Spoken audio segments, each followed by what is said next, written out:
Assalamualaikum warahmatullahi wabarakatuh. Sebelumnya izin memperkenalkan diri, nama saya Desta Rahmairayani dengan NPM 23150610006 dari Departemen Sosial dan Kewirausahaan Divisi Sosial. Jadi pada video kali ini saya akan menjelaskan sedikit materi yang disampaikan pada saat orientasi pengurus Himatro kemarin dengan nama Kak pematerinya itu Kak Knet Daniel Adrian Goulton. Jadi yang akan dibahas itu mengenai sebuah organisasi. Jadi terdapat konsep organisasi. Organisasi itu sebagai sistem terstruktur untuk mencapai tujuan tertentu melalui kerjasama individu yang terkoordinasi. Dalam organisasi itu terdapat unsur-unsurnya seperti wadah, kemudian tujuan, orang, badan hukum, struktur organisasi, program kerja dalam organisasi tersebut, serta atribut organisasi. Kemudian terdapat sebuah konsep kepemimpinan. Jadi ini selalu ada dalam sebuah organisasi, di mana kepemimpinan itu adalah pengaruh dalam organisasi tersebut. Fungsinya itu untuk instruktif, konsultatif, partisipatif, dan juga delegate. Kemudian terdapat prinsipnya, seperti inklusif, efektif, pemberdayaan, empati, kolaboratif, dan juga agile.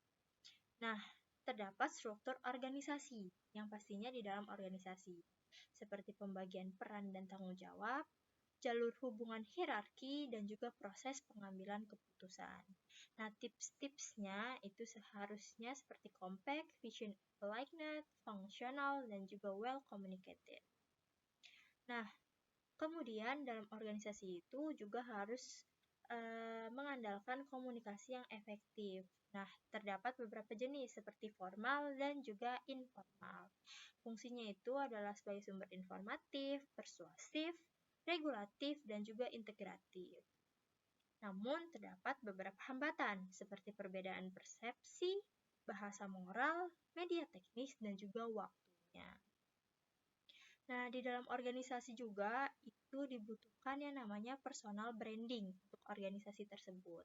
Jadi, personal branding itu penting untuk memberikan impresi baik kepada orang sekitar dan juga profesionalitas.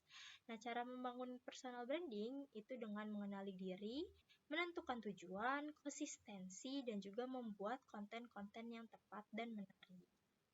Nah, media-media yang bisa digunakan itu seperti LinkedIn, di mana profilnya itu harus diunggah dengan semenarik mungkin, dengan prestasi-prestasi yang baik, kemudian koneksivitas, dan juga postingan-postingan rutin.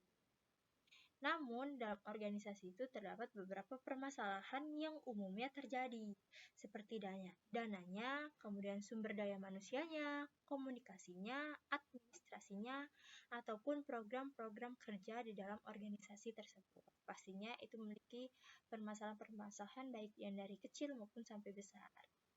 Nah, kemudian juga dalam berorganisasi itu ada beberapa hambatan, seperti mengatakan hal-hal yang tidak produktif, kemudian kurang disiplinnya waktu, egoisme yang tinggi, komitmen rendah, dan juga pemimpin-pemimpin yang tidak tegas.